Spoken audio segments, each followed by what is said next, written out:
ಹೇಳ್ಕೊಟ್ಟವನು ವೃಷಭನಾಥ. ಅವನೊಬ್ಬ ರಾಜ, ವೃಷಭನಾಥ ರಾಜ. ಒಮ್ಮೆ ಚಕ್ರವರ್ತಿ ಹಾಗೆ ಸಿಂಹಾಸನ ಕೂತಿದ್ದಾನೆ ವೃಷಭನಾಥ. ನೀಲಾಂಜನೆ ಅಂತ ಒಳ್ಳೆ ದೇವಲೋಕದ ನರ್ತಕಿ, ಅವಳನ್ನ ಡ್ಯಾನ್ಸ್ ಮಾಡಕ್ ಹಸ್ಬಿಡ್ತಾನ ರಾಜ. ದೇವಲೋಕದ ನರ್ತಕಿ ನೀಲಾಂಜನೆ ಡ್ಯಾನ್ಸ್ ಮಾಡಕ್ ಹಸಿದ್ದಾನೆ. ರಾಜ ಮೇಲೆ ಕೂತಿರ್ತಾನೆ. ನೃತ್ಯ ಮಾಡ್ತಾ ಮಾಡ್ತಾ ಮಾಡ್ತಾ ಮಾಡ್ತಾ ನೀಲಾಂಜನೆ ಕುಸಿದು ಬಿಸಿದು ಹೋಗ್ಬಿಡ್ತಾಳೆ. ಅಲ್ಲೇ ಆಸ್ಥಾನದಲ್ಲೇ ಕುಸಿದು ಬಿಸಿದು ಹೋಗ್ಬಿಡ್ತಾಳೆ. ಅವಳ ಸಾವು ಅವನ ಬದುಕಲೇ ತುಂಬಾ ವೈರಾಗ್ಯ ತಂದು ಅವನು ಭವಬಂಧನಗಳನ್ನ ತೊರೆದು ಸಾಂಸಾರಿಕ ಸುಖವನ್ನು ತೊರೆದು ಹೊರಟ್ಬಿಡ್ತಾನೆ. ವೈರಾಗ್ಯ ಆಗ್ಬಿಡ್ತಾನೆ, ಅವನು ಅಹಿಂಸಾವಾದಿ ಆಗ್ಬಿಡ್ತಾನೆ. ಅವನು ಕೊನೆಗೆ ಅವನು ಜೈನ ಧರ್ಮದ ತತ್ವಗಳನ್ನ ಬೋಧಿಸ್ತಾನೆ ವೃಷಭನಾಥ. ನಿಮ್ನೇನಾದ್ರೂ ಹಾಗೆ ಪ್ರಶ್ನೆ ಕೇಳಿದ್ರೆ, ಜೈನ ಧರ್ಮದ ಸ್ಥಾಪಕ ಯಾರು ಅಂತ ಪ್ರಶ್ನೆ ಕೇಳಿದ್ರೆ ವೃಷಭನಾಥ ಅಂತಾನೇ ಬರೀ. ವೃಷಭನಾಥದಿಂದ ಪಾರ್ಶ್ವನಾಥನವರೆಗೆ ಮಧ್ಯದಲ್ಲಿ ನಮ್ಗೆ ಯಾರು ಇಂಪಾರ್ಟೆಂಟ್ ಅಲ್ಲ, ಯಾರ ಹೆಸರು ತಗೊಳ್ಳಿಲ್ಲ. ಯಾರು 23ವರೆಗೆ ಯಾರು ಬರಲೇ ಇಲ್ಲ. ಮತ್ತೆ 21 ಜನ ಹೊರಟೋಗಿದ್ದಾರೆ, ನಮ್ಗೆ ಯಾರು ಗೊತ್ತಾಗ್ಲಿಲ್ಲ. ಇಷ್ಟಿಲ್ಲ ಸಿಕ್ಕಾಗ್ಲಿ ಸಿಕ್ಲಬಹುದು, ಅದು ಅದ್ಭುತವಾದಂತಹ ಆಧಾರಗಳಲ್ಲಿ ಸಿಕ್ಲಿಲ್ಲ ನಮ್ಗೆ. ಕೊನೆ ನಮ್ಗೆ 23ನೇ ಸಿಗ್ತಾ ಯಾರು? ಅದು ಒಂದು ಪ್ರಶ್ನೆ.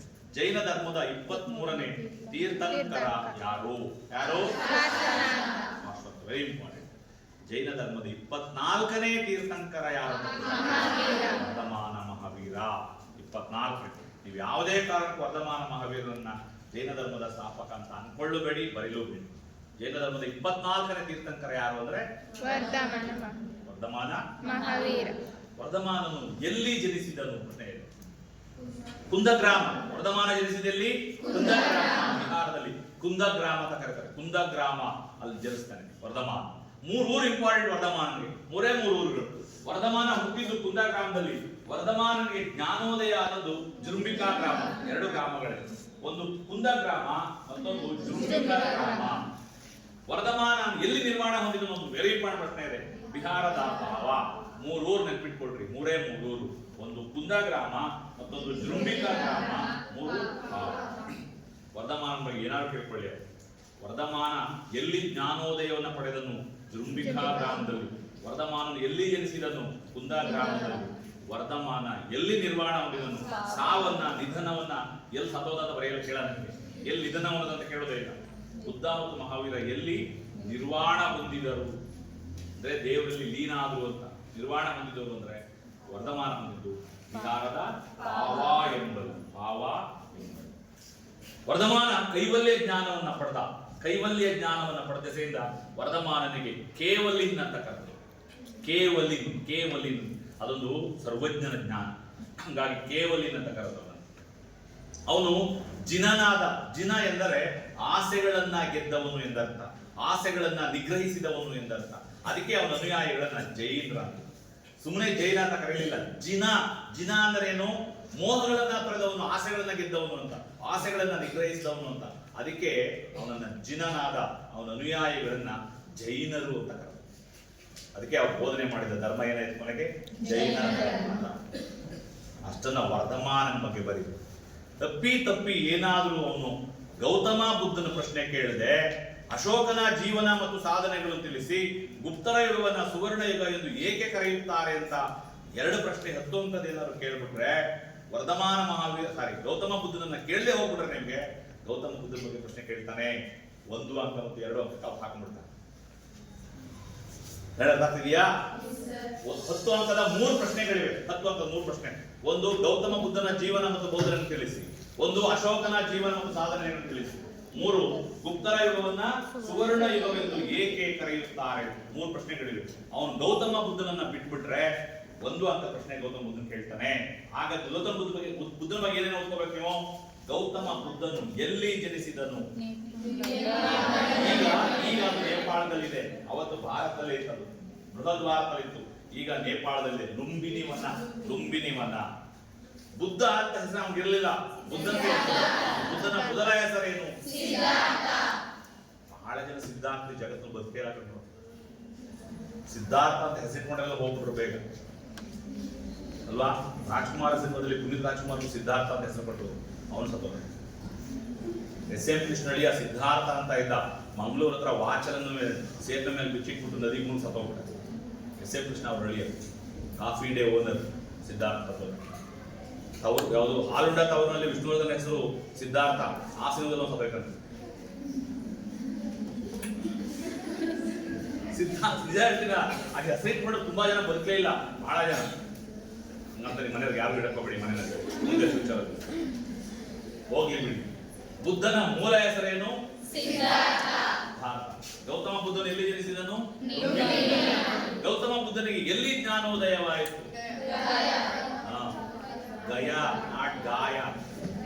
ಬರೆಯುವಾಗ ಗ ಸಣ್ಣ, ನಮ್ಮ ಹೈಟ್ಲೆಲ್ಲ ಗಾಗಿಳಿಗ, ನಮ್ಮ ಹೈಟ್ಲಿಗೆ ಎಷ್ಟು ಹೇಳಿದ್ರು ಅಷ್ಟೇ, ನಮ್ಮ ಹೈಟ್ಲೆಲ್ಲ ಗಾಗಿಳಿಗ.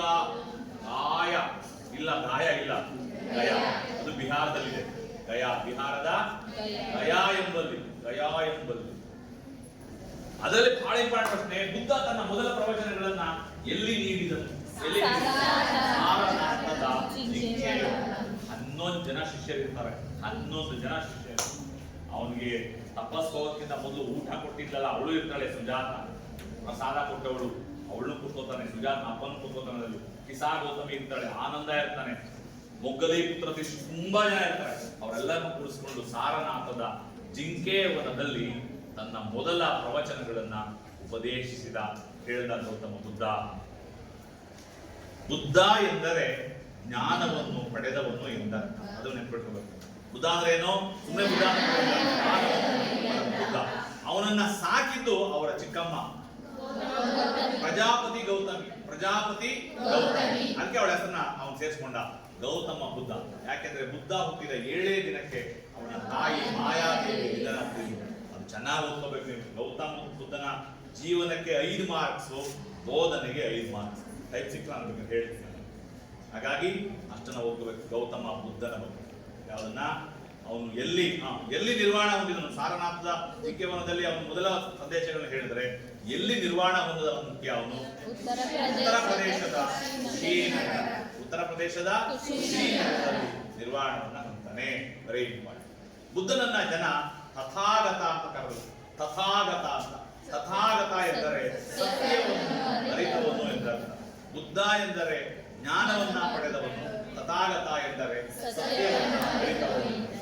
ಮಾತ್ರ ಅಲ್ಲ, ಎಡ್ವಿನ್ ಆರ್ನಾಲ್ಡ್ ಅನ್ನುವ ಒಬ್ಬ ಖ್ಯಾತ ಇತಿಹಾಸಕಾರ, ಎಡ್ವಿನ್ ಆರ್ನಾಲ್ಡ್ ಅನ್ನೋನು ಬುದ್ಧನನ್ನ ಏಷ್ಯಾದ ಬೆಳಕು, ದ ಲೈಟ್ ಆಫ್ ಏಷ್ಯಾ ಅಂತ ಕರೀತಾರೆ. ಏಷ್ಯಾದ ಬೆಳಕು. ಸಿಆರ್ಪಿಗಳು ಬೇಕೇ ಬೇಕಾ? ಇಲ್ಲ ಸರ್. ಅಮೌಂಟ್ ಕಲೆಕ್ಟ್ ಮಾಡಿದ್ದೀರಾ ಮೂವಿದು? ಎಷ್ಟು ಕ್ಲಾಸ್ ಕಮೆಂಟ್ ಆಗಿದ್ದೀರಾ ಇಲ್ಲಿ? ಎ ಮತ್ತು ಸಿ ಅಮೌಂಟ್ ಕೊಟ್ಟಿದ್ದೀರಾ ನೀವೆಲ್ಲರೂ? ಸಿಆರ್ ನಿಂತ್ಕೊಂಡ್ರ ಬೇಗ ಕೊಟ್ಟಿದ್ದೀನಪ್ಪ ಸದ್ಯದಲ್ಲಿ ಇಲ್ವಾ? ನೀವು ಇವತ್ತದು ಇನ್ನೂ ಯಾರು ಕೊಟ್ಟಿಲ್ವಾ? ಕಲೆಕ್ಟ್ ಮಾಡಿ ನಾನು ಕೊಡಿ ಸರ್. Thank you sir.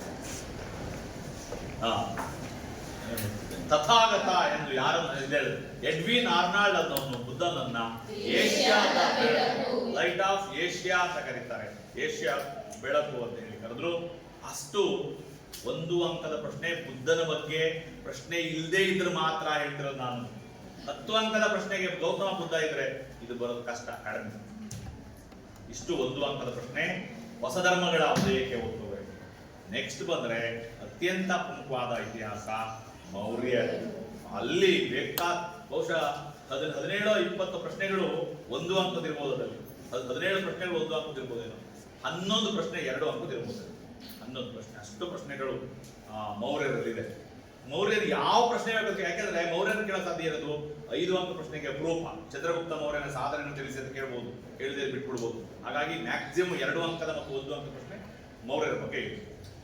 ಏನು ಓದ್ಕೋಬೇಕು ಮೌರ್ಯರ ಬಗ್ಗೆ? ವೆರಿ ಇಂಪಾರ್ಟೆಂಟ್ ಓದ್ಕೋಬೇಕಾದ್ರೆ ಮೌರ್ಯರ ಬಗ್ಗೆ ಅಲ್ಲಿ 3 ಜನ ವ್ಯಕ್ತಿಗಳು ಓದ್ಕೋಬೇಕು, ಬಹಳ ಇಂಪಾರ್ಟೆಂಟ್. ಒಬ್ಬ ಕೌಟಿಲ್ಯ, ಒಬ್ಬ ಮೆಗಾಸ್ತನೀಸ್, ಮತ್ತೊಬ್ಬ ವಿಶಾಖದತ್ತ ಅಂತ 3 ಜನ ಅತ್ಯಂತ ಪ್ರಮುಖರಾದವರು ಇದ್ದಾರೆ. ಕೌಟಿಲ್ಯ ಅನ್ನೋನು ಅತ್ಯಂತ ಪ್ರಸಿದ್ಧನಾದ ವ್ಯಕ್ತಿ. ಕೌಟಿಲ್ಯ ಯಾರು ಗೊತ್ತಾ? ಯಾರು? ಕೃತಿ ಬರೆದವರು. ಹಂಗೆ ಬರೀತೀರಾ? ಅರ್ಥಶಾಸ್ತ್ರದ ಕೃತಿ ಬರೆದವರು ಹಂಗೆ ಬರೀತೀರಾ? ಅರ್ಥಶಾಸ್ತ್ರದ ಕೃತಿ ಬರೆದವರು ಬರೀತೀರಾ? ಪ್ರಶ್ನೆ ಇದೆಯಾ? ಕೌಟಿಲ್ಯ ಯಾರು?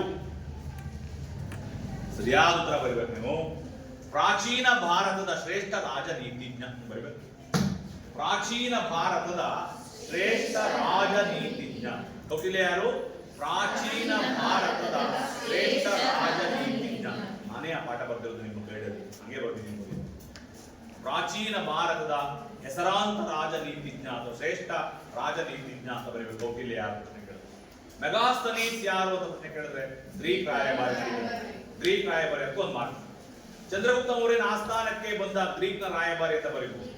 ಚಂದ್ರಗುಪ್ತ ಮೌರ್ಯನ ಆಸ್ಥಾನಕ್ಕೆ ಸೆಲ್ಯೂಕಸ್ ಕಳುಹಿಸಿಕೊಟ್ಟ ರಾಯಭಾರಿಯೇ ಮೆಗಾಸ್ತನೀಸ್, ಹೇಗಾದ್ರೂ ಬರೀಬಹುದು. ಕೊನೆಗೆ ಇರ್ಬೇಕಾದ್ರೆ ಒಂದೇ ಗ್ರೀಕ್ ರಾಯಭಾರಿ. ಮೆಗಾಸ್ತನೀಸ್ ಯಾರು? ಗ್ರೀಕ್ ರಾಯಭಾರಿ. ವಿಶಾಖದತ್ತ ಅನ್ನೋನು ಭಾರತದ ಅತ್ಯಂತ ಪ್ರಸಿದ್ಧನಾದ ನಾಟಕಕಾರ. ಅವನೊಂದು ಪುಸ್ತಕ ಬರೀತಾನೆ. ಅವ್ನು 3 ಜನ ಒಂದು ಪುಸ್ತಕ ಬರೀತಾರೆ.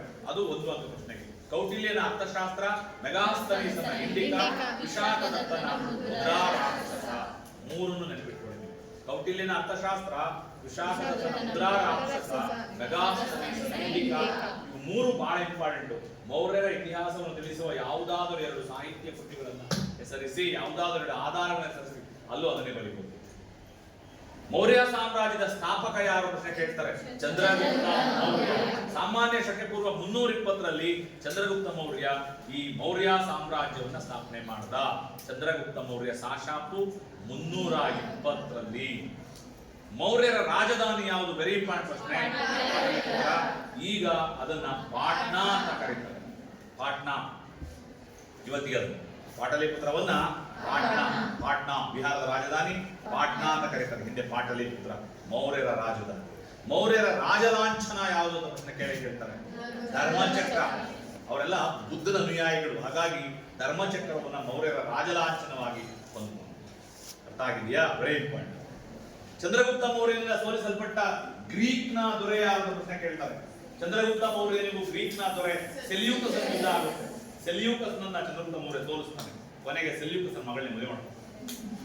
ವಾ, ಸೀರಿಯಸ್ಲಿ ಎಂತ ಬದುಕು ಅಂದ್ರೆ, ಸೆಲ್ಯೂಕಸ್ನ ಮಗಳನ್ನ ಚಂದ್ರಗುಪ್ತ ಮೌರ್ಯ ಮದುವೆ ಮಾಡ್ಕೊಂಡಂತೆ. ಚಂದ್ರಗುಪ್ತ ಮೌರ್ಯ ಮಗಳು ಕೊಟ್ಟಿದ್ದಕ್ಕೆ ಅವ್ರ ಮಾವನಿಗೆ 500 ಆನೆ ಕೊಟ್ಟನಂತೆ. ಹಂಗಂತ ಅವ್ರು ಬರೆದವ್ರೆ, ಹಂಗಂತ ನಾನು ಓದ್ಕೊಂಡಿದ್ದೀನಿ. ನಾನು ಕಾಮನ್ ಅವಕ್ಕೆ ಕಾಮನ್ ಥಿಂಗ್ ಅದು ಹಂಗಂತ ಹೇಳ್ತೀನಿ. ಚಂದ್ರಗುಪ್ತ ಮೌರ್ಯನಿಂದ ಸೋಲಿಸಲ್ಪಟ್ಟ ಗ್ರೀಕ್ನ ದೊರೆ ಸೆಲ್ಯೂಕಸ್. ಚಂದ್ರಗುಪ್ತ ಮೌರ್ಯನಿಂದ ಸೋಲಿಸಲ್ಪಟ್ಟ ನಂದರ ದೊರೆ ಯಾರು ಅನ್ನೋ ಪ್ರಶ್ನೆ ಇದೆ. ನಂದರ ದೊರೆ ಧನನಂದ. ಮಗಧ ಸಾಮ್ರಾಜ್ಯವನ್ನು ಆಳ್ವಿಕೆ ಮಾಡ್ತಿದ್ದ ನಂದರಿದ್ರು. ನಂದರ ಕೊನೆಯ ದೊರೆ ಒಬ್ಬ ಇದ್ದ ಧನನಂದ ಅಂತ ಹೇಳಿ. ಕಾಲಿ ಬೇಜಾರಾಗಿ ಹೋಗಿರ್ಬೇಕು, ಕೇಳಿ ಸಾಕಾಗೋಗಿದೆ ಬಿಡಿ. ನಂದರ ಕೊನೆಯ ದೊರೆ ಇದ್ದ ಧನನಂದ ಅಂತ ಹೇಳಿ. ಧನನಂದನನ್ನ ಸೋಲಿಸಿ ಮೌರ್ಯ ಸಾಮ್ರಾಜ್ಯವನ್ನ ಚಂದ್ರಗುಪ್ತ ಮೌರ್ಯ ಸ್ಥಾಪನೆ ಮಾಡ್ತಾನೆ. ಅಲ್ಲೇ ಒಂದು ಪ್ರಶ್ನೆ, ಚಂದ್ರಗುಪ್ತ ಮೌರ್ಯನಿಗೆ ಮೌರ್ಯ ಸಾಮ್ರಾಜ್ಯ ಸ್ಥಾಪಿಸಲು ನೆರವಾದವರು ಯಾರು ಅಂತ ಪ್ರಶ್ನೆ. ಯಾರು? ಕೌಟಿಲ್ಯ. ಚಂದ್ರಗುಪ್ತ ಮೌರ್ಯನಿಗೆ ಮೌರ್ಯ ಸಾಮ್ರಾಜ್ಯ ಸ್ಥಾಪಿಸಲು ನೆರವಾದವನು ಕೌಟಿಲ್ಯ. ಅತ್ಯಂತ ಪ್ರಮುಖವಾದಂತ ಪ್ರಶ್ನೆ. ನೆಕ್ಸ್ಟ್ ಅದು ಬಿಟ್ರೆ ಚಂದ್ರಗುಪ್ತ ಮೌರ್ಯನ ಬಗ್ಗೆ ತನ್ನ ಬದುಕಿನ ಕಡೆಯ ದಿನಗಳನ್ನು ಶ್ರವಣಬೆಳಗೊಳದಲ್ಲಿ ಕಳೆದ ಮೌರ್ಯ ದೊರೆ ಯಾರು ಅಂತ ಕೇಳ್ತಾರೆ. ಯಾರು? ಇಡೀ ಸಾಮ್ರಾಜ್ಯದಲ್ಲಿ ಕ್ಷಾಮ ಬಂದ್ಬಿಡುತ್ತೆ. ಏನ್ ಆಫಿಯಾನ ಇದೇ ಬಗ್ಗೆ ಬೇಕಲ್ಲ. ಅಶ್ವಿಯ ಮಾತಾಡ್ತಾಳೆ. ಹಾಗಾಗಿ ತನ್ನ ಬದುಕಿನ ಕಡೆಯ ದಿನಗಳನ್ನ ಕ್ಷಾಮ ಬರಗಾಲದಿಂದ ಬೇಸತ್ತೋಗ್ಬಿಡ್ತಾನೆ ಚಂದ್ರಗುಪ್ತ ಮೌರ್ಯ. ಅದಕ್ಕೆ ಅವನ ಗುರು ಭದ್ರಬಾಹುನ್ ಕರ್ಕೊಂಡು ಕರ್ನಾಟಕಕ್ಕೆ ಬರ್ತಾನೆ. ಎಲ್ಲಿಂದ? ಪಾಟಲಿಪುತ್ರ ಎಲ್ಲಿದೆ? ಕರ್ನಾಟಕ ಎಲ್ಲಿದೆ? ಕಾಲ್ನಡಿಗೆನಲ್ಲಿ. ಚಕ್ಲಿ ಇದ್ದು ಒಂದು ಪುರಾಣ. ಕಾಲ್ನಡಿಗೆನಲ್ಲಿ ಶ್ರವಣಬೆಳಗೊಳಕ್ಕೆ ಬಂದ. ಶ್ರವಣಬೆಳಗೊಳದಲ್ಲಿ ಇಂದ್ರಗಿರಿ ಮತ್ತೊಂದು ಚಂದ್ರಗಿರಿ 2 ಬೆಟ್ಟಗಳಿವೆ. ಆ ಬೆಟ್ಟದಲ್ಲಿ ಉಳ್ಕೊಂಡು ಅಲ್ಲೊಂದು ಬಸದೇ ಕಟ್ಕೊಂಡು ಲೇ ಬದುಕ್ತ. ಸಲ್ಲೇಖನ ವ್ರತ ಅಂತ ಕರೀತಾರೆ. ಸಲ್ಲೇಖನ ವ್ರತ ಅಂದ್ರೆ ಏನು? ಈ ಸುದೀರ್ಘ ಉಪವಾಸದ ಮೂಲಕ ದೇಹವನ್ನ ಸಾವಿನ ಕಡೆಗೆ ಕರೆದೊಯ್ಯುವ ಜೈನ ಧರ್ಮದ ಒಂದು ವ್ರತ. ಅದು ಪೂರಾ ಹಸಿವು, ನೀರು, ಆಹಾರ ಏನನ್ನೂ ತಗೊಳಗಿಲ್ಲ. ದಿನ ಬಾಡಿ ಕೃಷ ಆಗಿ ಆಗಿ ಆಗಿ ಆಗಿ ಆಗಿ ಆಗಿ ಒಂದು ದಿನ ಸತ್ತ. ಬಹಳ ಕಠಿಣವಾದ ವ್ರತ. ನೀವು ಆಚರಣೆ ಮಾಡ್ತಿರಲ್ಲ ಸೇಮ್ ಟು ಸೇಮ್. ಆ ವ್ರತ ಆಚರಣೆ ಮಾಡಿರ್ತಿರೋ ನಿಧನ ಆಗ್ತಾನೆ, ಸತ್ತೋಗ್ತಾನೆ. ಯಾರು? ಚಂದ್ರಗುಪ್ತ ಮೌರ್ಯ. ಹಾಗಾಗಿ ಸಲ್ಲೇಖನ ವ್ರತ ತನ್ನ ಬದುಕಿನ ಕಡೆಯ ದಿನಗಳನ್ನು ಸ್ಟೂಡೆಂಟ್ಸ್ ತೆಗೆದುಕೊಳ್ಳು. ತನ್ನ ಬದುಕಿನ ಕಡೆಯ ದಿನಗಳನ್ನ ಶ್ರವಣಬೆಳಗೊಳದಲ್ಲಿ ಕಳೆದ ಮೌರ್ಯ ದೊರೆ ಚಂದ್ರಗುಪ್ತ. ಇಷ್ಟು ಪ್ರಶ್ನೆ ಚಂದ್ರಗುಪ್ತ ಮೌರ್ಯನಿಗೆ ಒಪ್ಕೋಬೇಕು. ಇಷ್ಟು ಪ್ರಶ್ನೆಗಳನ್ನ ಚಂದ್ರಗುಪ್ತ ಮೌರ್ಯನ ಬಗ್ಗೆನೇ ಒಪ್ಕೋಬೇಕು. ಬಟ್ ನೆಕ್ಸ್ಟ್ ಬರೋನೆ ಅಶೋಕ. ಬಹಳ ಇಂಪಾರ್ಟೆಂಟ್ ಆದವರು ಅಶೋಕ. ಮೌರ್ಯರ ಶ್ರೇಷ್ಠ ದೊರೆ ಯಾರು ಅಂತ ಯಾರು ಕೇಳಿದ್ರೆ ನಿಮ್ನ ಅಶೋಕ. ಯಾರಾದ್ರೂ ಮಹಾಶಯ ಅಂತ ಕರೆದ್ರೆ ಭಾರತದಲ್ಲಿ ಅಶೋಕನನ್ನ. ಅದ್ ಬಿಟ್ರೆ ಇನ್ನೊಬ್ಬ ಮಹಾಶಯ ಅಂತ ಕರೆದ್ರೆ ಅಕ್ಬರ್ನ. ಇನ್ನೊಬ್ಬ ಮಹಾಶಯ ಅಂತ ಕರೆದ್ರೆ ಅಲೆಕ್ಸಾಂಡರ್. ಜಗತ್ತಲ್ಲಿ 3 ಜನ ರಾಜರನ್ನ ಮಹಾಶಯ ಅಂತ ಕರೆಯಕ್ಕೆ ಸಾಧ್ಯ. ನೋಡಿ 3 ಜನ ಆರಂಭ ಆಗ್ತದೆ ಹೆಸರುಗಳು. ಅಲೆಕ್ಸಾಂಡರ್, ಅಶೋಕ, ಅಕ್ಬರ್. ಅಲೆಕ್ಸಾಂಡರ್, ಅಶೋಕ, ಅಕ್ಬರ್. 3 ಜನ ಮಹಾಶಯ ಅಂತ ಕರೀತಾರೆ. ಅಂತಹ ಮಹಾನ್ ವ್ಯಕ್ತಿ ಅಶೋಕ. ಅಶೋಕ ಬದುಕು ನಡೆಸಿದ್ದು ಒಂದೇ ಒಂದು ಯುದ್ಧ, ಕಳಿಂಗ ಕದನ. ಸಾಮಾನ್ಯ ಶಕೆ ಪೂರ್ವ ಎಷ್ಟು ನಡೆಯಿತು ಕಳಿಂಗ ಕದನ?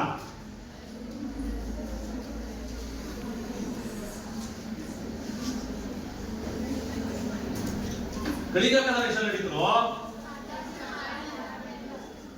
ಇನ್ನು ಆಗಿಲ್ವಾ? ನಾನು ಯಾವ ಪಾಠ ಮಾಡ್ತಿರ್ಬೋದು ಸೆಕೆಂಡ್ PUCಗೆ ಸುಮ್ಮನೆ ಯೋಚನೆ ಮಾಡಿ, ಯಾವ ಪಾಠ ಮಾಡ್ತಿರ್ಬೋದು ಅಂದ್ರೆ ನಾನು ನೀವು ನಂಬಲ್ಲ ಅನ್ಕೋತೇನೆ. ರಾಷ್ಟ್ರ ಕೂತದೆ. ನಿನ್ನೆ ನಾನು ಪಾಠ ಮಾಡಿದ್ದು ಅಮೋಘೋಷ ರೂಪತೊಂದು. ಯಾಕೆ ಅಂದ್ರೆ ನಾನು ಪ್ರತಿದಿನ 9 ರಿಂದ 9:50 ಸ್ಪೆಷಲ್ ಕ್ಲಾಸ್ ತಗೋತೀನಿ. Every day.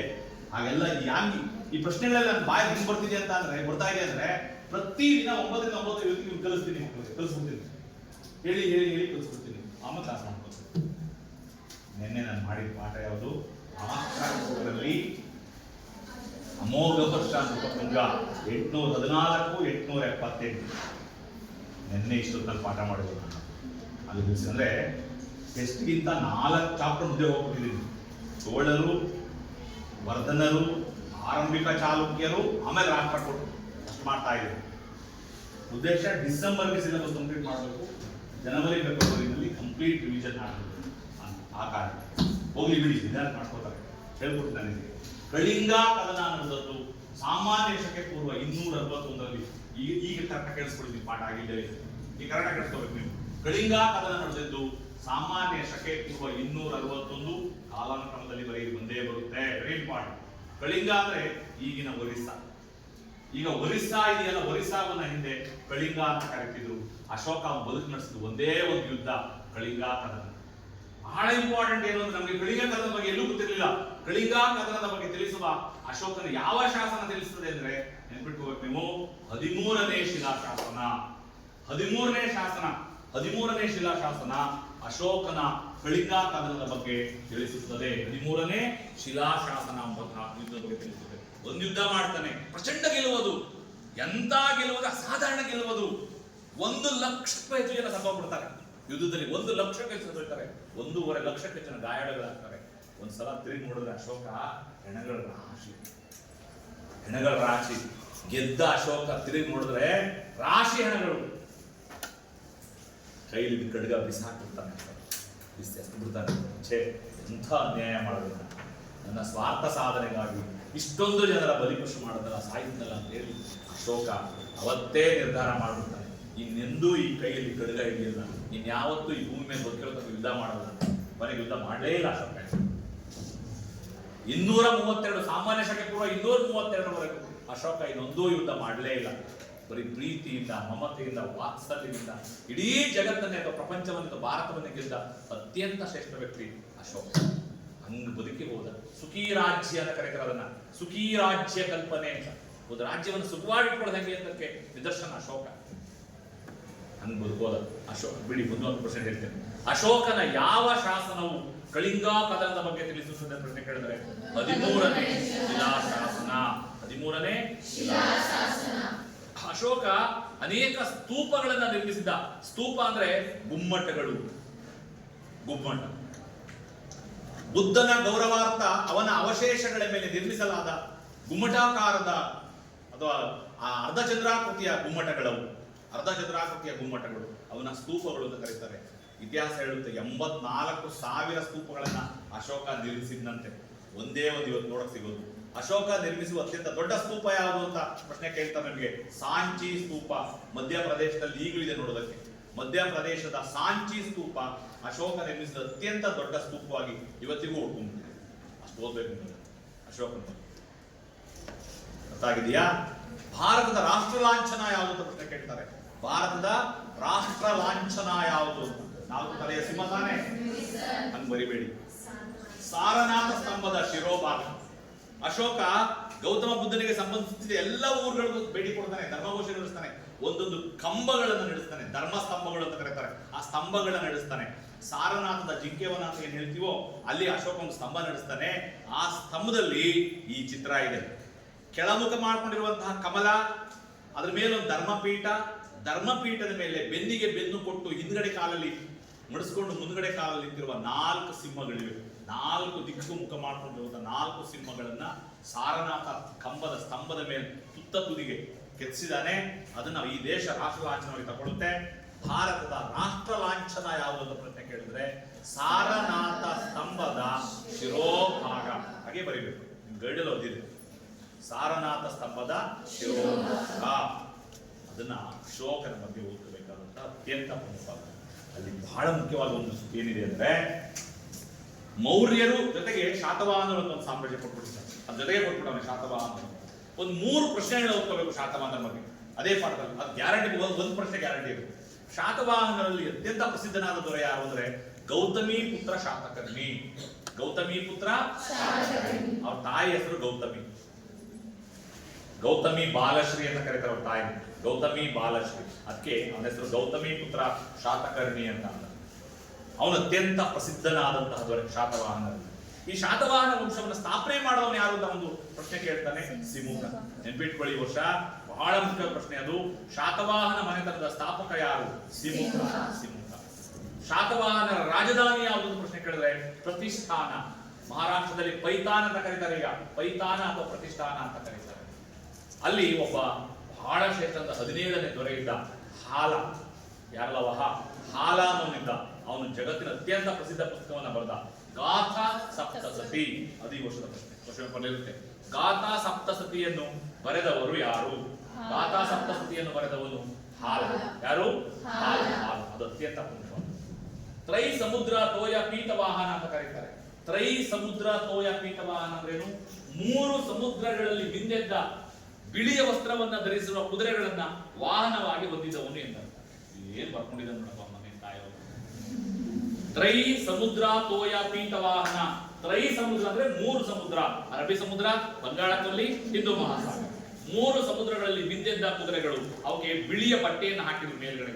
ಬೆನ್ನ ಮೇಲೆ ಬಟ್ಟೆ ಹಾಕಿದ್ರೆ ಗೌನ ಹಾಕ್ತಾರಲ್ಲ ಆ ತರ ಬಿಳಿಯ ಬಟ್ಟೆಗಳನ್ನ ಧರಿಸಿದ ಕುದುರೆಗಳನ್ನ ವಾಹನವಾಗಿ ಹೊಂದಿದ್ದವನು ಯಾರವನು? ಗೌತಮಿ ಪುತ್ರ ಶಾತಕರ್ಣಿ. ಈ ವರ್ಷ ಪ್ರಶ್ನೆ ಅದು. ತ್ರೈ ಸಮುದ್ರ ತೋಯ ಪೀತವಾಹನ ಎಂಬ ಬಿರುದು ಯಾರಿಗಿತ್ತು ಅಂತ ಪ್ರಶ್ನೆ ಕೇಳಿದ್ರೆ ಗೌತಮಿ ಪುತ್ರ ಶಾತಕರ್ಣಿ. ಅವರ ತಾಯಿ ಗೌತಮಿ ಬಾಲಶ್ರೀ ಇದ್ದಾಳಲ್ಲ, ಅವಳು ಒಂದು ಶಾಸನ ಹೊರಡಿಸ್ತಾಳೆ. ವೆರಿ ಇಂಪಾರ್ಟೆಂಟ್ ಅದು. ನಾಸಿಕ್ ಗುಹಾ ಶಾಸನ. ನಾಸಿಕ್ ಗುಹಾ ಶಾಸನ. ನಾಸಿಕ್ ಗುಹಾ ಶಾಸನ. ಇಷ್ಟು ನೆನ್ಪಿಟ್ಕೋಬೇಕು ನಿಮ್ಮ ಮೌರ್ಯರಲ್ಲಿ. ಎಷ್ಟು ಪ್ರಶ್ನೆಗಳಾಗುತ್ತೆ? 17ಕ್ಕೂ ಹೆಚ್ಚು 1 ಪ್ರಶ್ನೆಗಳಿವೆ. ಕನಿಷ್ಠ 2-3 ಪ್ರಶ್ನೆಗಳನ್ನು ಮುಗಿಸಬೇಕು. ಅದರಲ್ಲಿ ಶಾತವಾಹನದ 5 ಪ್ರಶ್ನೆಗಳಲ್ಲಿ ಒಂದು ಗ್ಯಾರಂಟಿ. ಗಾಥಾ ಸಪ್ತಸತಿಯನ್ನು ಬರೆದವರು ಯಾರು? ಅಥವಾ ಶಾತವಾಹನ ಮನೆತನದ ಸ್ಥಾಪಕ ಯಾರು? ಸಿಮುಖ. ಶಾತವಾಹನ ರಾಜಧಾನಿ ಯಾವುದು? ಪ್ರತಿಷ್ಠಾನ. ಪ್ರತಿಷ್ಠಾನ. ಶಾತವಾಹನ ಮೌರ್ಯರು ಶಾತವಾಹನ ಮುಗಿತಾ? ಬಹಳ ಈಸಿ ಸಣ್ಣ ಪಾಠ ಕುಶಾನರು. ಕುಶಾನರು 5 1 ಪ್ರಶ್ನೆಗಳಿವೆ. 5 ಓದ್ಕೊಂಡ್ಬಿಡಿ. 2 ಪ್ರಶ್ನೆ ಆ ಪಾಠದಲ್ಲಿವೆ. 2 5 ಪ್ರಶ್ನೆ ಇವೆ. ಅದ್ರಲ್ಲಿ 1 ಓದ್ಕೋಬೇಕು. ಹೇಳ್ತೀನಿ ಯಾವ ಓದ್ಕೋಬೇಕು. 1 ಪ್ರಶ್ನೆ ಏನು ಓದ್ಕೋಬೇಕು ನೀವು ಕುಶಾನರಲ್ಲಿ? ಬಹಳ ಮುಖ್ಯವಾಗಿ ಕುಶಾನರ ಮೊದಲ ದೊರೆ ಯಾರು ಅಂತ ಪ್ರಶ್ನೆ ಇದೆ. ಕುಜುಲಾ ಕ್ಯಾಟ್ಫೈಸಸ್. ಏನ್ ಹೇಳಿ? ಕುಜುಲಾ ಕ್ಯಾಟ್ಫೈಸಸ್. ಕೇಳ್ರು? ಓದ್ಲೇಬೇಕು. ಇವತ್ತು ತಾರೀಕು ಎಷ್ಟು? 11ನೇ ತಾರೀಕಿನ ಟೆಸ್ಟ್ ಆದ್ರೆ ಆ ಪಾಠ ಆಗ್ಬಹುದು, ಆಗದೆಯೂ ಇರಬಹುದು. ಒಪ್ಕೊಳ್ಳೇಬೇಕು. ಗೊತ್ತಾಗಿದೆ? ಕುಜುಲಾ ಕ್ಯಾಟ್ಫೈಸಸ್. ಕುಶಾನರ ಮೊದಲ ದೊರೆ ಕುಜುಲಾ ಕ್ಯಾಟ್ಫೈಸಸ್. ಕುಜುಲಾ ಕ್ಯಾಟ್ಫೈಸಸ್ ಅದು ಓದ್ಕೋಬೇಕು. ಕುಶಾನರ ಪ್ರಸಿದ್ಧ ದೊರೆ ಯಾರು ಅಂತ ಪ್ರಶ್ನೆ ಕೇಳ್ತಾರೆ. ಕಾನಿಷ್ಕ. ಬರ್ಕೊಂಬಿಡಿ, ಹಣೆ ಮೇಲೆ ಬರ್ಕೊಂಬಿಡಿ ಪ್ರಶ್ನೆ. ವೆರಿ ಇಂಪಾರ್ಟೆಂಟ್ ಅದು. ಕುಶಾನರ ಪ್ರಸಿದ್ಧ ದೊರೆ ಯಾರು? ಕಾನಿಷ್ಕ. ಕಾನಿಷ್ಕನ ರಾಜಧಾನಿ ಯಾವುದು ಅಂತ ಪ್ರಶ್ನೆ ಕೇಳ್ತಾರೆ. ಪುರುಷಪುರ. ಈಗ ಪಾಕಿಸ್ತಾನದಲ್ಲಿ ಪೇಶಾವರ್ ಅಂತ ಊರಿದೆ. ಪೇಶಾವರ್ ಅಂತ ಅದ್ರ ಹೆಸರು. ಅದು ಈಗಿನ ಪಾಕಿಸ್ತಾನದ ಪೇಶಾವರ್ ಹಳೆಯ ಹೆಸರು ಪುರುಷಪುರ. ಕಾನಿಷ್ಕನ ರಾಜಧಾನಿ ಯಾವುದು? ಪುರುಷಪುರ. ಅದು ಓದ್ಕೋಬೇಕು. ಪುರುಷಪುರ. ಕಾನಿಷ್ಕ ಅಂತ ಮಹಾನ್ ಸಾಮ್ರಾಟ. ಅವನೊಮ್ಮೆ ಸೋತೋಗ್ಬಿಡ್ತಾನೆ. ಚೀನಾದ ದಾಳಿಗೆ ಹೋಗ್ತಾನೆ. ಚೀನಾದ ದಂಡಯಾತ್ರೆ ಮಾಡಿದಾಗ ಚೀನಾದಲ್ಲಿ ಒಬ್ಬ ಶ್ರೇಷ್ಠ ಸೇನಾನಿ ಇದ್ದ. ಚೀನಿ ಸೇನಾನಿ. ಚೀನಾದ ಸೇನಾನಿ ಇದ್ದ. ಅವನ ಹೆಸರು ಪಾಂಚೌ. ಹೆಸರೇನು? ಪಾಂಚೌ. ಅದನ್ನ ನೆನ್ಪಿಟ್ಕೋಬೇಕು. Very important. ಕಾನಿಷ್ಕನನ್ನು ಸೋಲಿಸಿದ ಚೀನಿ ಸೇನಾನಿ ಯಾರು? ಪ್ರೊಟೆಕ್ಟ್ ಹೇಳ್ತಾರೆ. ಯಾರವನು? Very important. ಪಾಂಚವ್ ಕಾನಿಷ್ಕನನ್ನು ಸೋಲಿಸ್ತಾರೆ. ಯಾರ ಪ್ರಭಾವದಿಂದ ಕಾನಿಷ್ಕ ಬೌದ್ಧ ಧರ್ಮಕ್ಕೆ ಮತಾಂತರಗೊಂಡ? ಪ್ರಶ್ನೆ ಕೇಳ್ತಾರೆ. ಅಶ್ವಘೋಷ. ನೀವು ಮೊದಲನೇ ಪಾಠದಲ್ಲಿ ಬುದ್ಧ ಚರಿತ ಓದಿಲ್ಲ ನೀವು? ಅವನು ಅಶ್ವಘೋಷ, ಕಾನಿಷ್ಕನ ಗುರು. ಅವನೇ ಕಾನಿಷ್ಕನ ಮೇಲೆ ಹಿಂದೂ ಆಗಿದ್ದ, ಶಿವನ ಆರಾಧಕ ಕಾನಿಷ್ಕ. ಅವನು ಶಿವನ ಪೂಜೆ ಮಾಡ್ತಾ ಇದ್ದ. ಅಂತವನನ್ನು ಅಶ್ವಘೋಷ ಬೌದ್ಧ ಧರ್ಮಕ್ಕೆ ಮತಾಂತರಗೊಳ್ಳುವಂತೆ ಮಾಡಿದ. ಹಾಗಾಗಿ ಕಾನಿಷ್ಕ ಮತಾಂತರಗೊಳ್ಳುವುದಕ್ಕೆ ಅಥವಾ ಬೌದ್ಧ ಧರ್ಮವನ್ನು ಅನುಸರಿಸೋದಕ್ಕೆ ಪ್ರಭಾವ ಬೀರಿದವನು ಅಶ್ವಘೋಷ. ಅಷ್ಟು ಕುಶಾಲರ ಬಗ್ಗೆ ಓದ್ತಿರ್ಬೇಕಾದ ಒಂದು ಅಂಕ. ನೆಕ್ಸ್ಟ್ ಬಂದ್ರೆ ಬಹಳ ಇಂಪಾರ್ಟೆಂಟ್, ಅತ್ಯಂತ ದೊಡ್ಡ ಪ್ರಾಯಶಃ ನಿಮ್ಗೆ ಆ ಕ್ವಶನ್ ಆ ಪಾಠ ಕೊಡದೇ ಇದ್ರೆ ಪರವಾಗಿಲ್ಲ ಅಂತ ನಾನು ಅನ್ಕೋತೀನಿ. ಯಾವ್ದನ್ನ? ಗುಪ್ತರು. ಕೊಡದೇ ಇದ್ರೆ ಇಷ್ಟಕ್ಕೆ ಸೀಮಿತರಾಗಬಹುದು. ಕೊಟ್ರೆ ಒಂದಷ್ಟು ಓದ್ಕೊಳ್ಳಿ, ಏನೂ ಆಗಲ್ಲ, ಒಂದಷ್ಟು ಓದ್ಕೊಳ್ಳಿ. ಗುಪ್ತ ಸಂತತಿಯ ಸ್ಥಾಪಕ ಯಾರು? ಶ್ರೀಗುಪ್ತ. ಗುಪ್ತ ಮನೆತನ ಸ್ಥಾಪನೆ ಮಾಡಿದ ಯಾರು? ಶ್ರೀಗುಪ್ತ. ಶ್ರೀಗುಪ್ತ. ಅವನ ಮಗ ಘಟೋದ್ಗಜ ಗುಪ್ತ, ಅವನ ಮಗ 1ನೇ ಚಂದ್ರಗುಪ್ತ, ಅವನ ಮಗ ಸಮುದ್ರಗುಪ್ತ, ಅವನ ಮಗ 2ನೇ ಚಂದ್ರಗುಪ್ತ. ಹೆಂಗದೆ ಕಥೆ ಅಂತ ಓದ್ಕೋಬೇಕಾಗಿರೋದು ನೀವು ಇಬ್ಬರನ್ನ. ಗುಪ್ತ ಮನೆತನದ ಸ್ಥಾಪಕ ಶ್ರೀಗುಪ್ತ. ಶ್ರೀಗುಪ್ತ.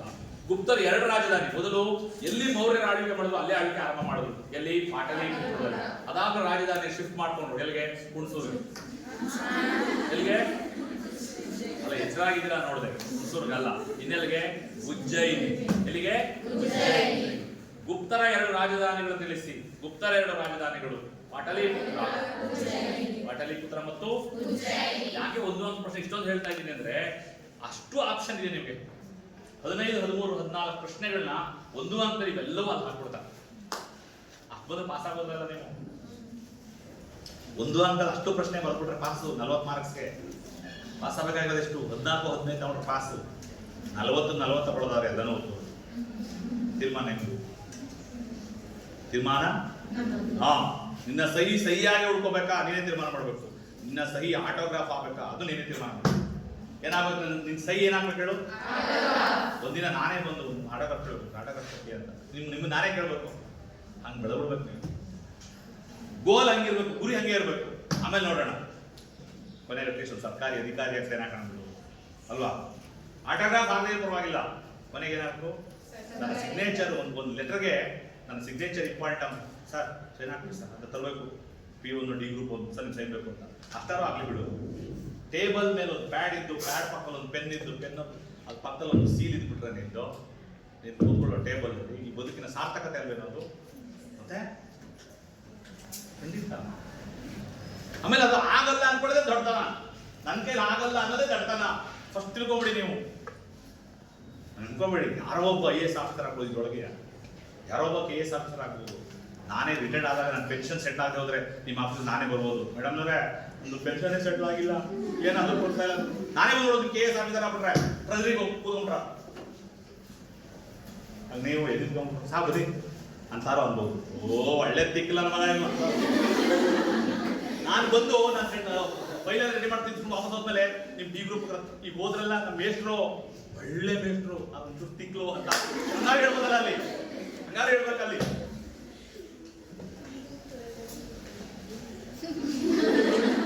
ರಾಷ್ಟ್ರ ಕೂಟದ ಪಾಠ ಮಾಡ್ತಿದ್ದೆ.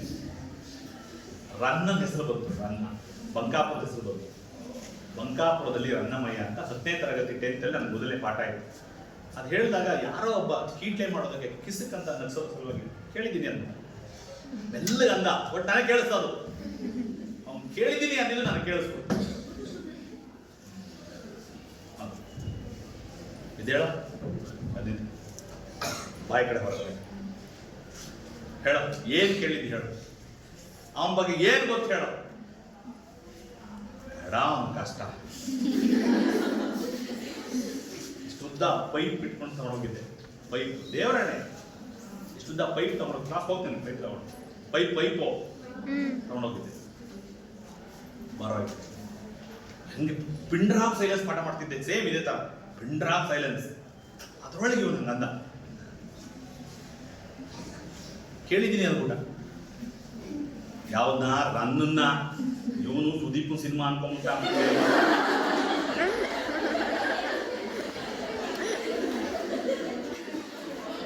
ಬಂಕಾಪುರದಲ್ಲಿ ರನ್ನಮಯ್ಯ ಅಂದೆ ಕೇಳಿದ್ದೀನಿ ಅಂದ. ಸುದೀಪ್ ಸಿನಿಮಾ ಅನ್ಕೊಂಡು ಬಾಯಿ ಕಡೆ ಗ್ರೀಪ್ ಆ ಕಡೆ ಹೇಳ. ರನ್ನನ ಬಗ್ಗೆ ಏನ್ ಗೊತ್ತ ಹೇಳ ಹೇಳ. ಅಲ್ಲ ಸರ್ ಅದು ಇದು ಗ್ರೀಪ್ ಆ ಕಡೆಗೆ ನಡೀತು ಬುಟ್ಟೆ ನೋಡಿ ಅಂಡ ಮೇಲೆ ಹೇಳ ಹೇಳ. ಕೌಂಟ್ರ್ ಕೊಡ್ತೀಯ? ಕೌಂಟ್ರ ಯಾವನ್ನಾದ್ರೂ ಕೌಂಟ್ರ್ ಕೊಡ್ತೀವಿ. ಕೌಂಟ್ರ್ ಕೊಡೋದು ಏನು ಗೊತ್ತಾ ನಿನಗೆ? ನಾನು ರನ್ನ ಅಂತ ಪಾಠ ಮಾಡಿದ್ರೆ ನೀ ಕೌಂಟ್ರ್ ಕೊಡ್ಬೇಕಾಗಿದ್ದು ರನ್ನನ ಬಗ್ಗೆ ಕೇಳಿದ್ದೀನಿ ಸರ್. ನಾನು ರನ್ನ ಕವಿ ಚಕ್ರವರ್ತಿ ಅಂತ ಬಿರುದು ಪಡ್ತಿದ್ದ. ರನ್ನ ಎರಡು ಅದ್ಭುತವಾದ ಪುಸ್ತಕಗಳನ್ನ ಬರ್ತಿದ್ದ. ರನ್ನ ಗದಾಯುದ್ಧ ಬರ್ತಿದ್ದ ಸರ್. ಗದಾಯುಧದ ಬಗ್ಗೆ ಕೇಳಿದ್ದೀನಿ. ರನ್ನ ಸಾಹಸ ಭೀಮ ವಿಜಯ ಅಂತ ಪುಸ್ತಕ ಬರ್ತಿದ್ದ. ರನ್ನ ಅಜಿತನಾಥ ಪುರಾಣ ಅಂತ ಬರ್ತಿದ್ದ ಅಲ್ವಾ. ಸತ್ಯಾಶ್ರಯ ಇರಿವ ಬೆಳಂಗನ ಆಸ್ಥಾನದಲ್ಲಿದ್ದ ಸರ್ ರನ್ನ, ಕೇಳಿದ್ದೀನಿ ಸರ್ ಅಂತ ಹೇಳಿದ್ರೆ ಅವನು ಅಲ್ವಾ. ನಾನು ಅವನನ್ನ ಚೇರ್ ಮೇಲೆ ಕೂರಿಸಿ ಸನ್ಮಾನ ಮಾಡ್ತಿದ್ದೆ. ಇದು ಕೌಂಟರ್ ಕಣೋ. ಕೌಂಟರ್ ಕೊಡಬೇಕಾಗಿದೆ ಯಾವ್ದು ಹೇಳು? ಇದನ್ನ.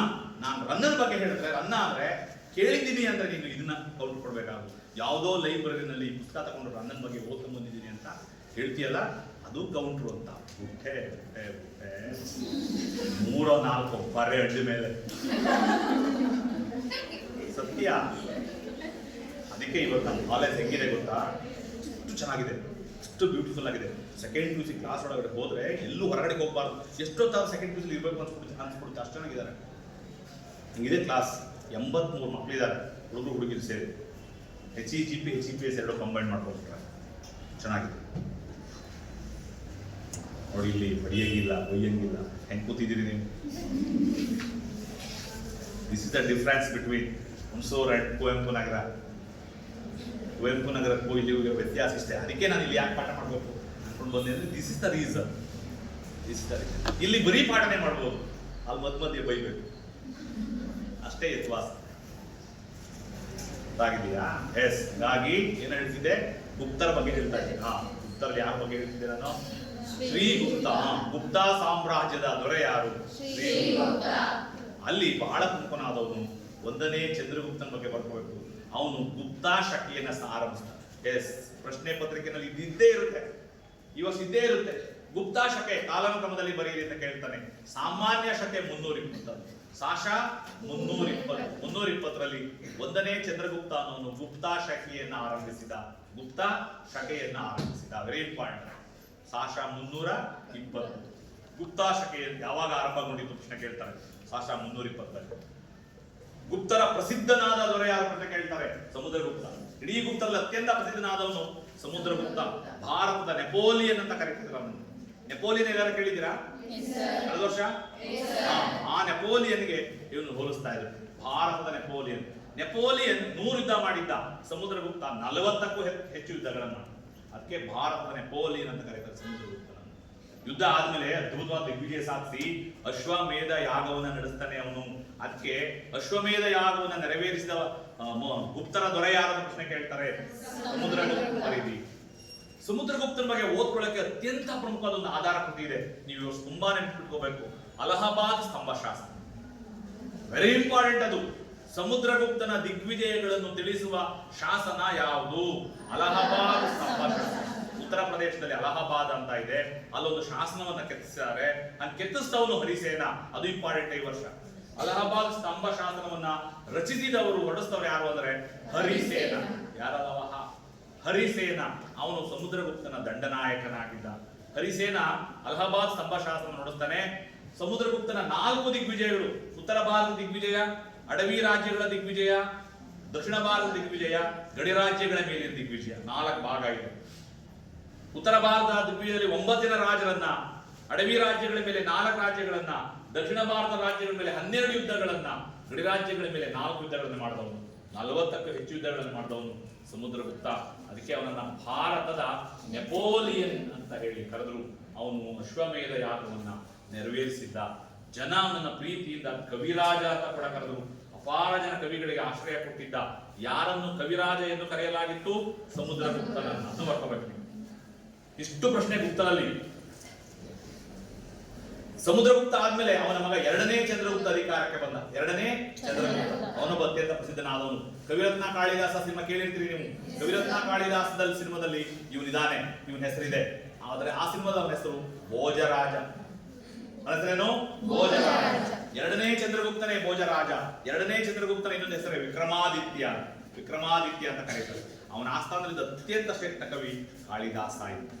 ಕಾಳಿದಾಸ 7 ಪುಸ್ತಕ ಕಾಳಿದಾಸ ಬರೋದು, ಒಂದು ಎರಡಲ್ಲ 7. ಎಕ್ಸಾಮ್ ಅಲ್ಲಿ ಯಾವ್ದಾದ್ರು 2 ಬರೀಬೇಕು ನೀವು. ಕಾಳಿದಾಸನ ಯಾವುದಾದ್ರೂ 2 ಕೃತಿಗಳು. ಶಾಕುಂತಲವನ್ನು ಬರೆದವರು ಯಾರು ಪ್ರಶ್ನೆ ಕೇಳ್ತಾರೆ?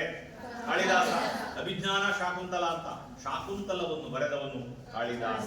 ವಿಕ್ರಮೋರ್ವಶೀಯ, ಮಾಳವಿಕಾಗ್ನಿಮಿತ್ರ, ಅಭಿಜ್ಞಾನ ಶಾಕುಂತಲ, ರಘುವಂಶ, ಋತುಸಂಹಾರ, ಕುಮಾರ ಸಂಭವ, ಮೇಘದೂತ 7 ಪುಸ್ತಕಗಳು, ಮಹಾಕಾವ್ಯಗಳನ್ನು ಬರೀತಾನೆ ಕಾಳಿದಾಸ.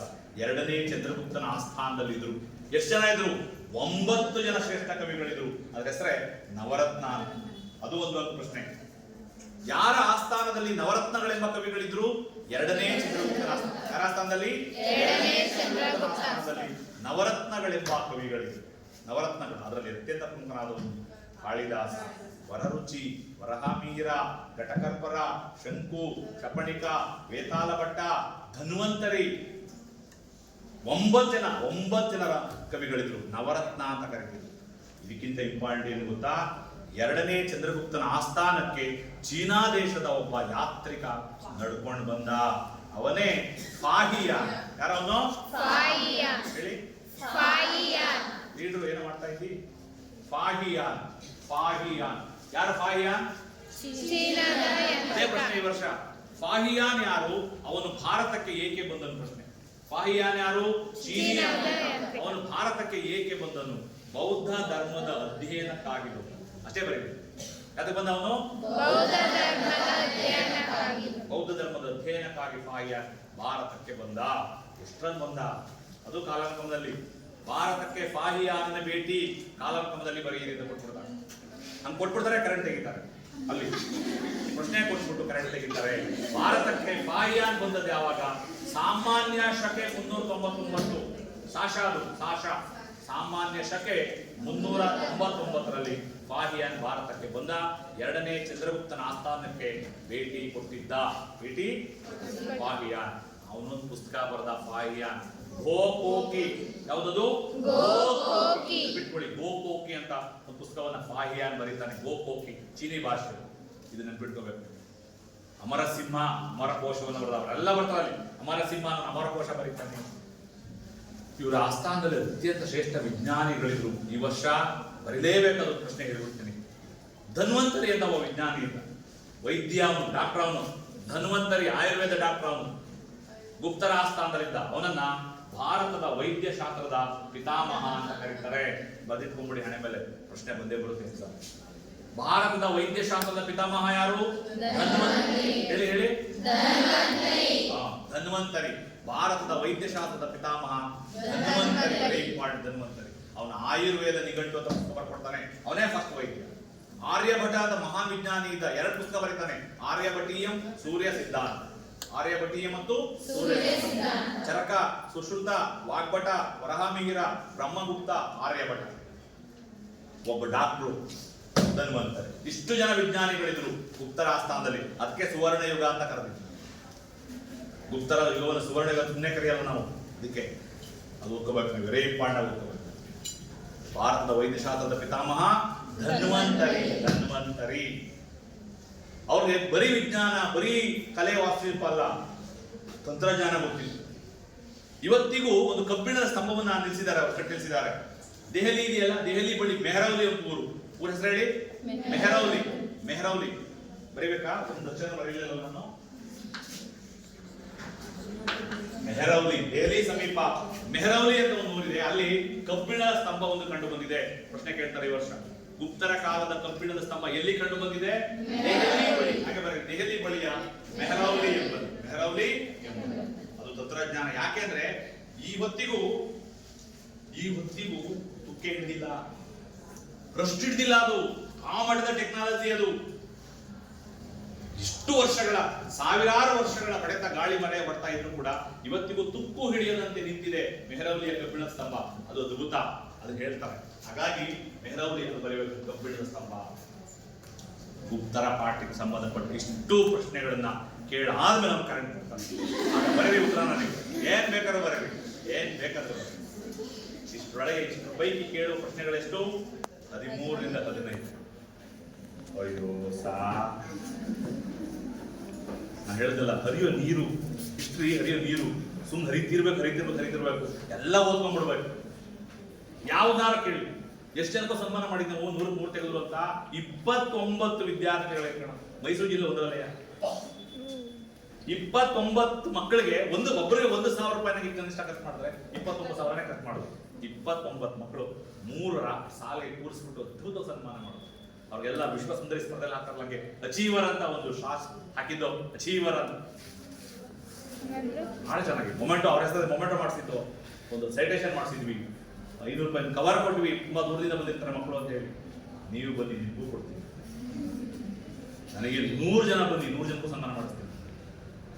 ಅಂದೇನ ಪ್ರಯತ್ನ ಇಲ್ಲ. ಇತಿಹಾಸದಲ್ಲಿ 100ಕ್ಕೆ 100 ತಗೋಬೇಕು. 100ಕ್ಕೆ 100 ತಗೊಳ್ಳೋಕೆ ಎರಡೇ ಒಂದು ಸೂಕ್ಷ್ಮ ಸೂತ್ರ ಏನು ಗೊತ್ತಾ? ಈ ವರ್ಷದ ಟೆಸ್ಟ್ ಅಥವಾ ಎಕ್ಸಾಮ್ ಕಾಲೇಜಲ್ಲಿ ನಡೀತದ್ರಲ್ಲಿ ಯಾವ್ದಾದ್ರು 2ರಲ್ಲಿ ಔಟ್ ಆಫ್ ಔಟ್ ತಗೊಂಡಿರ್ಬೇಕು.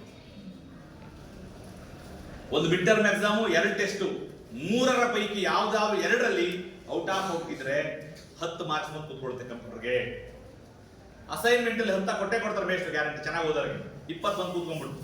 ಎಕ್ಸಾಮ್ ನಲ್ಲಿ ಬರೀಬೇಕಾಗಿರೋದು 2 5 ಅಂಕದ ಪ್ರಶ್ನೆ, 2 10 ಅಂಕದ ಪ್ರಶ್ನೆ, ಮುಗಿತು. 30 ಮಾರ್ಕ್ಸ್ ಬರೀಬೇಕಾಗಿರೋದು. 50 ಮಾರ್ಕ್ಸ್ಗೆ ನಾನು ಈಗ ಹೇಳಿದ್ನಲ್ಲ ತಲೆ ಬುರುಡೆ ಕತೆ ಇವೆ, 50 ಮಾರ್ಕ್ಸ್ ಇಷ್ಟೇ ಬರೀಬೇಕಾಗಿರೋದು. 5 ಮಲ್ಟಿಪಲ್ ಚಾಯ್ಸು, 5 ಬಿಟ್ಟ ಸ್ಥಳ, 5 ಹೊಂದಿಸಿ ಬರೆಯಿರಿ, 5 1 ಅಂಕದ ಪ್ರಶ್ನೆ, 8 2 ಅಂಕದ ಪ್ರಶ್ನೆ, 13 ಪ್ರಶ್ನೆ ಕೊಟ್ಟಿರ್ತಾನೆ. 13 ಪ್ರಶ್ನೆಗಳ ಪೈಕಿ 8 ಮಾತ್ರ ಬರೀಬೇಕು. 5 ಎಕ್ಸ್ಟ್ರಾ ಇರ್ತವೆ, ಚಾನ್ಸ್ ಇಷ್ಟಲಿ. ಅಷ್ಟು ಬರದಾದ್ಮೇಲೆ ಕೊನೆಯಲ್ಲಿ 4 ಕಾಲಾನುಕ್ರಮ ಇರುತ್ತೆ, 4 ಕಾಲಾನುಕ್ರಮ ಬರೀರಿ. ಮ್ಯಾಪ್ ಕೊಟ್ಟಿರ್ತಾನೆ, 5 ಊರು ಕೊಡ್ತಾನೆ, 5 ಊರ ಚುಕ್ಕಿ ಹಾಕಿ ಗುರ್ಸೋದಕ್ಕೆ 5, ಅದ್ರ ಬಗ್ಗೆ ಒಂದೊಂದು ಸಾಲು ಬರದ 5. 80ಕ್ಕೆ ಬರಲಾರದೇನು ಬುದ್ಧಿ ಬರುತ್ತೆ, ಒಂದೇ ಬರುತ್ತೆ. ಮಣಿಯದಿಯ ಮನವೊಂದು ಏನದು? ಮಣಿಯದಿಹ ಮನವೊಂದು, ಸಾಧಿಸುವ ಹಠವೊಂದು, ನಿಜದ ನೇರಕ್ಕೆ ನುಡಿಯುವ ನಿಶ್ಚಲತೆಯೊಂದು, ಅನ್ಯಾಯಕ್ಕೆಂದೆಂದು ಬಾರದೆಚ್ಚರವೊಂದು, ಮರುಕಕ್ಕೆ ಪ್ರೇಮಕ್ಕೆ ಚಿರತೆರದ ಎದೆಯೊಂದು ಇದ್ದರಷ್ಟೇ ಸಾಕು, ಸಾಧಿಸಲು ನಮಗಿನ್ನೇನು ಬೇಕು ಅಲ್ವಾ? ಕನಸಷ್ಟೇ. ಪರ್ವತ ಹತ್ತ ತತ್ಕೊಂಡ್ಬಿಡ್ಬೇಕು, ಬೆಟ್ಟ ಹತ್ತ ಸುಲಭ. ನಿನಗೆ ಪರ್ವತ ಹತ್ತ ಕತ್ಕೊಂಡ್ಬಿಟ್ರೆ ನಿಮ್ಮೂರಿನ ಎಲ್ಲಾ ಬೆಟ್ಟಗಳು ಸುಲಭ. ಆದ್ರೆ ಬರೀ ಬೆಟ್ಟ ಹತ್ತದ ಮಾತ್ರ ಕತ್ಕೋಬೇಡಿ. ಬರೀ ಬೆಟ್ಟ ಹತ್ತೆ ಅಭ್ಯಾಸ ಆಗ್ಬಿಟ್ರೆ ಫಸ್ಟ್ ಕ್ಲಾಸ್ ನಿಂತು ಹೋಗಿರ್ತದೆ. ಪರ್ವತ ಹತ್ತ ಕತ್ಕೊಂಡ್ಬಿಡ್ಬೇಕು. ಅಂದ್ರೆ ಇಡೀ ಪುಸ್ತಕನ ಓದ್ಕೊಂಡು 100ಕ್ಕೆ 100 ಯಾವ ಕೇಳಿದ್ರು ಬರೀತೀನಿ ಅಂತ ಕೂತ್ಬಿಟ್ರೆ 100ಕ್ಕೆ 100 ಬಂದೇ ಬರುತ್ತೆ. ಇಲ್ಲೇ ಹೋದ್ರೆ ಡಿಸ್ಟಿಂಕ್ಷನ್ ಬರುತ್ತೆ. Choice is yours. ಗೊತ್ತಾಗಿದೆಯಾ? ಎಸ್, 1 ಅಂಕ. ಮತ್ತೆ ನಾನು 1ನೇ ಪಾಠದಿಂದ 2 ಅಂಕಕ್ಕೆ ಹೋಗೋಕೆ ಸುಸ್ತಾಗಿ ಹೋಗಿರ್ತೀನಿ ಅನ್ಕೋತೀನಿ ಅಲ್ವಾ? Very important. 2 ಅಂಕದ ಕನಿಷ್ಠ ಒಂದು 20 ಪ್ರಶ್ನೆ ಸುಮ್ಮನೆ ಹೇಳ್ಬಿಡ್ತೀನಿ, ನಾನೇ ಉತ್ತರ ಹೇಳ್ಬಿಡ್ತೀನಿ. 20 ಎಷ್ಟು ಬರೀಬೇಕಾದ್ರೆ ನೀವು ಕೇವಲ ತುಂಬಾ ಇಂಪಾರ್ಟೆಂಟ್ ಪ್ರಶ್ನೆಗಳು 1ನೇ ಪಾಠದಿಂದ ಮನೆ ಪಾಠ ಹೇಳ್ಬಿಡ್ತೀನಿ. ಯಾವ್ಯಾವ ಓದ್ಕೋಬೇಕು? ಭಾರತವನ್ನು ಪಶ್ಚಿಮದೊಂದಿಗೆ ಸಂಪರ್ಕಿಸುವ 2 ಕಣಿವೆ ಮಾರ್ಗಗಳು ಯಾವುವು? ಪ್ರಶ್ನೆ. ಕೈಬರ್ ಮತ್ತು ಪ್ರಾಚೀನ ಭಾರತದ ಯಾವುದಾದರೂ 2 ವಿಶ್ವವಿದ್ಯಾನಿಲಯಗಳನ್ನು ಹೆಸರಿಸಿ. ತಕ್ಷಶಿಲೆ. ಭಾರತದ ಯಾವುದಾದರೂ 2 ಹೆಸರುಗಳು. ಎಂತ ಸುಲಭ. ಭಾರತದ ಯಾವುದಾದರೂ 2 ಹೆಸರುಗಳನ್ನು ತಿಳಿಸಿ. ಭರತ ವರ್ಷ, ಇಂಡಿಯಾ, ಜಂಬೂ ದ್ವೀಪ, ಹಿಂದೂಸ್ತಾನ. ನಾನು ಒಂದು ಪ್ರಶ್ನೆ ಬಿಟ್ಟೆ. ಇಂಡಿಯಾ ಎಂಬ ಪದವು ಯಾವ ಭಾಷೆಯಿಂದ ಬಂದಿದೆ? ಈ ಪುಸ್ತಕದ ಮೊದಲನೇ ಪ್ರಶ್ನೆ ಅದೇ. ಇಂಡಿಯಾ ಎಂಬ ಪದವು ಯಾವ ಭಾಷೆಯಿಂದ ಬಂದಿದೆ? ಫಿಕ್ಸ್ ಆಗ್ತದೆ ಅಷ್ಟು. ಅದಾದ್ಮೇಲೆ 2 ಅಂಕ ಪ್ರಶ್ನೆ ಅಷ್ಟು ಓದ್ಕೋಬೇಕು. ಅಲ್ಲೊಂದು ಬಹಳ ಮುಖ್ಯವಾದದೊಂದಿದೆ, ಸ್ವಲ್ಪ ಒಂದು 2-3 ಸಾಲು ಬರಬೇಕಾಗುತ್ತೆ. ಆಧಾರವಿಲ್ಲದ ಇತಿಹಾಸವಿಲ್ಲ ಏಕೆ? ಪ್ರಶ್ನೆ ಕೇಳ್ತಾರೆ. ಆಧಾರವಿಲ್ಲದ ಇತಿಹಾಸವಿಲ್ಲ ಏಕೆ? ಒಂದೇ ಸಾಲು ಬರೀರಿ. ಆಧಾರಗಳಿಲ್ಲದೆ ಹೋದಲ್ಲಿ ಐತಿಹಾಸಿಕ ಘಟನೆಗಳು ಊಹೆಗಳಾಗುತ್ತವೆ ಅಥವಾ ಕಾಲ್ಪನಿಕ ಕಥೆಗಳಾಗುತ್ತವೆ. ಫಿಕ್ಸ್. ಸಾಕಷ್ಟು. ಯಾಕೆ ಆಧಾರ ಬೇಕು ಇತಿಹಾಸ ಓದೋದಕ್ಕೆ?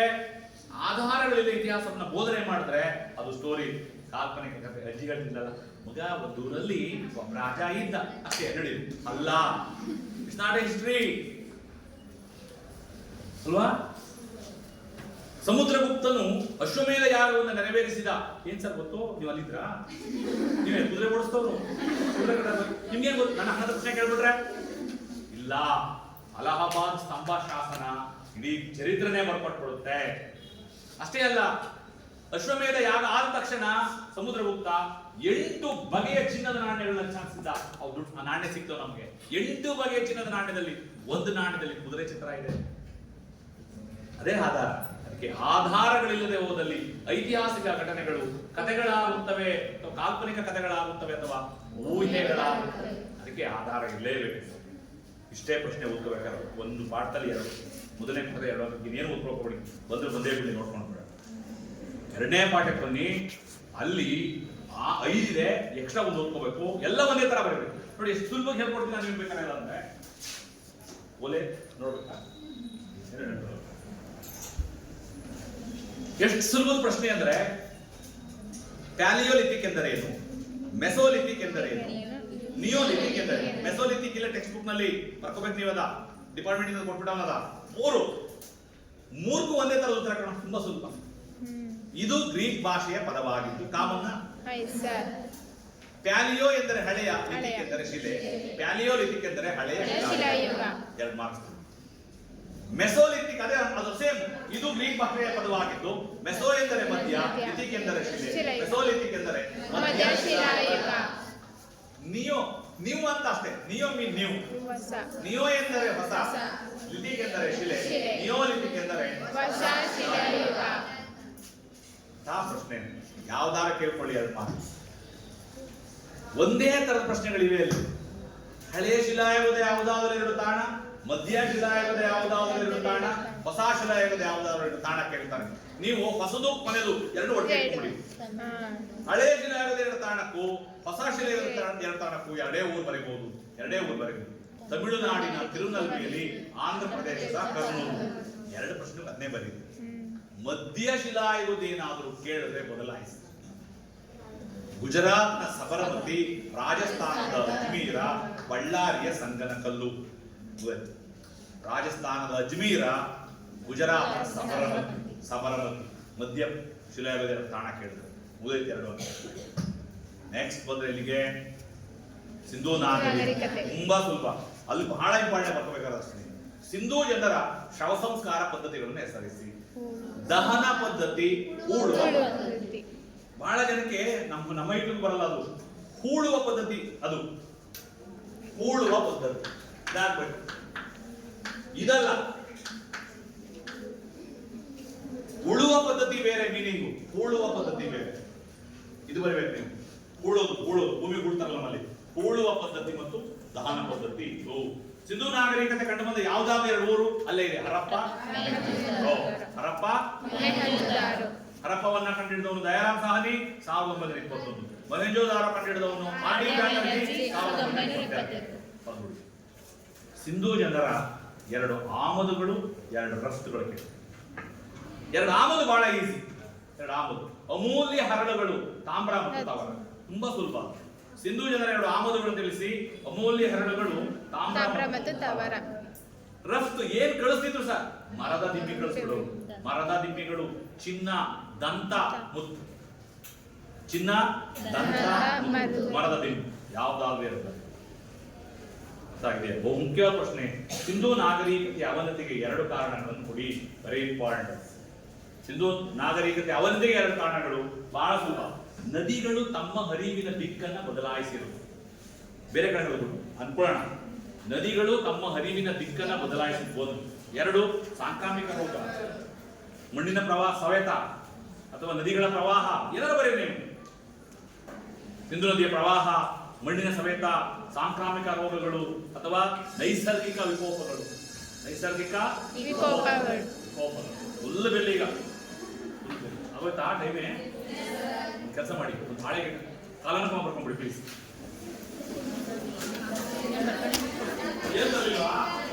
ಯಾರ ಬರ್ಕೊಂಡಿರ್ತಾರೆ ಲೀಸ್ಕೊಳ್ಳಿ ಹೋಗಿ. Very important.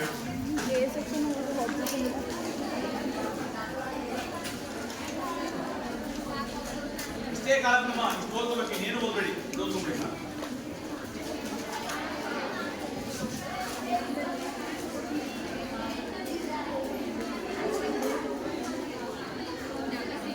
ನಾನು ಆರ್ಡರ್ ಬರ್ದಿದ್ದೀನಿ. ಪರೀಕ್ಷೆ ಕೇಳಿದ್ರೆ ಯಾವ ಎಲ್ಲಿ ಬಂದು ಅದೇ ಎಲ್ಲ ಬರೀ ಆರ್ಡರ್ ಬರೀ ಬರ್ಕೊಳ್ಳಿ. ಹಳೆಯ ಶಿಲಾಯುಗ ಹಳೆ ಶಿಲಾಯುಗ. ಹಳೆ ಶಿಲಾಯುಗ ಮಧ್ಯೆ ಒಂದು ಯಾಕೆ ಕೊಡ ಮುಂದೆ ಬರಲಿ. 40,000 ವರ್ಷ, 40,000 ವರ್ಷಗಳ ಹಿಂದೆ ಹಳೆ ಶಿಲಾಯುಗ. ಅದಾದ್ಮೇಲೆ ಬರಿಬೇಕಾದ್ರೆ ನೀವು ಭಾರತಕ್ಕೆ ಆರ್ಯರ ಆಗಮನ. ಭಾರತಕ್ಕೆ ಆರ್ಯರ ಬರಲಿಲ್ವಾ? ಒಬ್ಬರು ಬರ್ಕೊಳ್ಳಿ ಸರ್. ಭಾರತಕ್ಕೆ ಆರ್ಯರ ಆಗಮನ.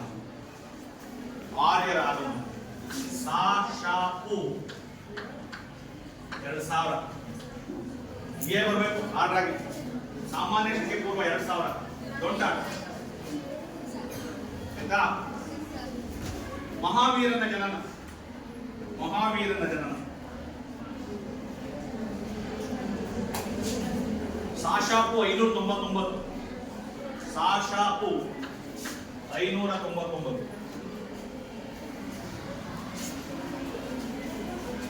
ಗೌತಮ ಬುದ್ಧನ ಜನನ. ಗೌತಮ ಬುದ್ಧನ ಜನನ ಸಾ.ಶ.ಪು 563.